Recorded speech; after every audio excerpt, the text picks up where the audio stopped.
গবাদি পশু ও গৃহস্থালী পণ্যসহ জীবনের ঝুঁকি নিয়ে এভাবেই নদী পারাপার হচ্ছেন দিনাজপুর সদর ও বিরল উপজেলার বাসিন্দারা, অথচ পাশেই বছরের পর বছর ধরে চলছে দৃষ্টিনন্দন সেতুর নির্মাণ কাজ।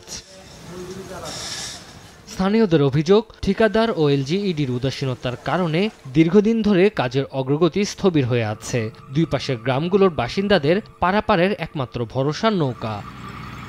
বর্ষায় নদীতে স্রোত থাকায় জীবনের ঝুঁকি নিয়ে পারাপার হতে হয় শিক্ষার্থী সহ সব বয়সী মানুষকে। এরই মধ্যে নৌকা ডুবে 2 স্কুল শিক্ষার্থীর মৃত্যুও হয়েছে। এছাড়া সড়ক যোগাযোগের অভাবে কৃষক সময়মতো পণ্য বাজারে নিতে না পারায় ভালো দামও পাচ্ছেন না। এতে আর্থিকভাবে ক্ষতিগ্রস্ত হচ্ছেন তারা।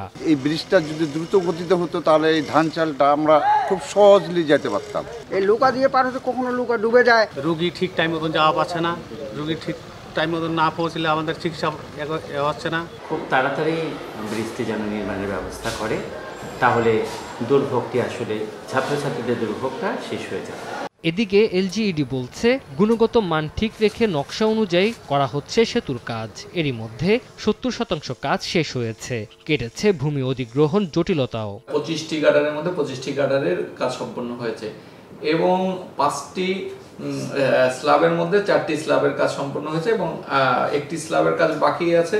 এটা খুব শিগগির আমরা এই স্ল্যাবের কাজ সম্পন্ন করে দিলে মূল ব্রিজের মূল যে কাঠামো সেটার কাজ সম্পন্ন হয়ে যাবে। 2018 সালের 25 সেপ্টেম্বর পুনর্ভবা নদীর বসন্তপুর ঘাটে 27 কোটি 68 লাখ টাকা ব্যয়ে 250 মিটার দৈর্ঘ্যের সেতু নির্মাণ কাজ শুরু করে ঠিকাদারি প্রতিষ্ঠান তমা কনস্ট্রাকশন।